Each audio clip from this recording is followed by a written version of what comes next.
would you look at that thing? That is an absolute work of art. Have you ever seen an amp that cool?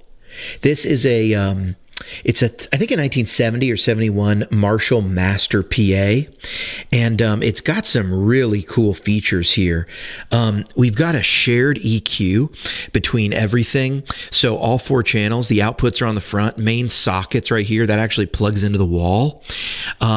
We've got this indicator, it's actually functioning, but the little dial on the front seems to be broken off. Shared EQ, master volume, 4 channels with their own tone. Now that's kind of similar to this thing over here. That is the PA 100.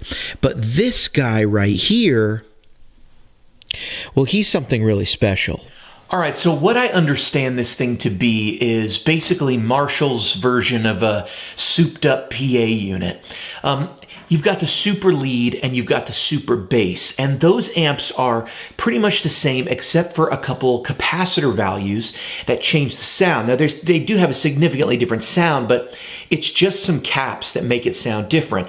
Other than that, the amps are largely built the same. I showed you that Marshall PA 100, and I've profiled that before.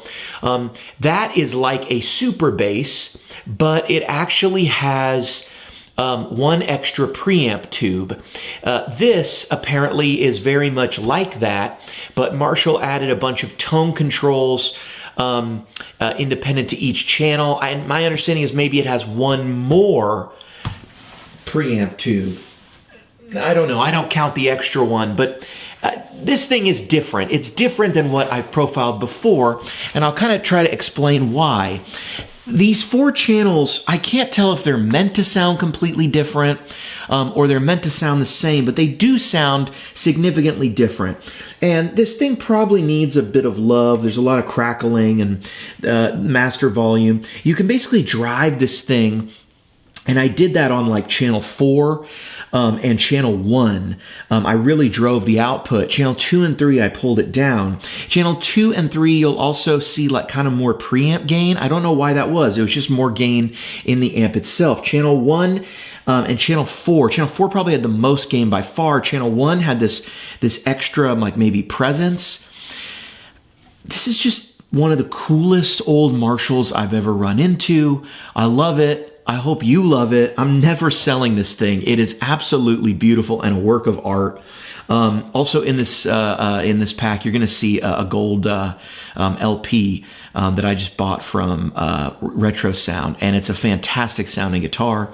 And I think these two are just a match made in heaven.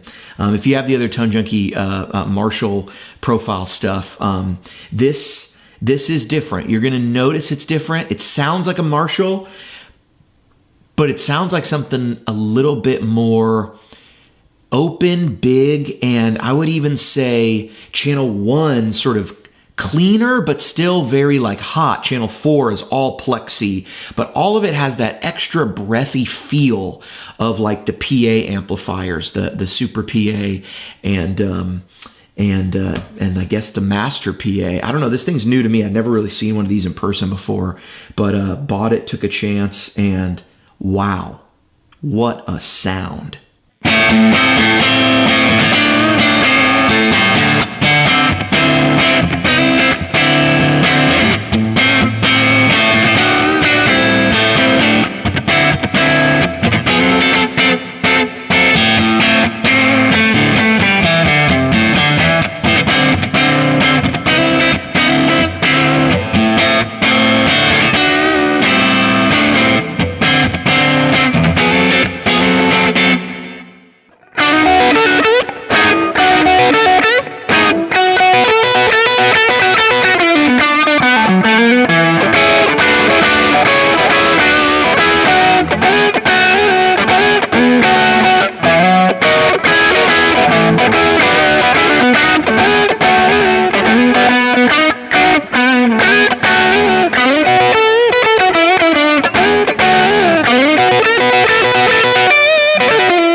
Bye.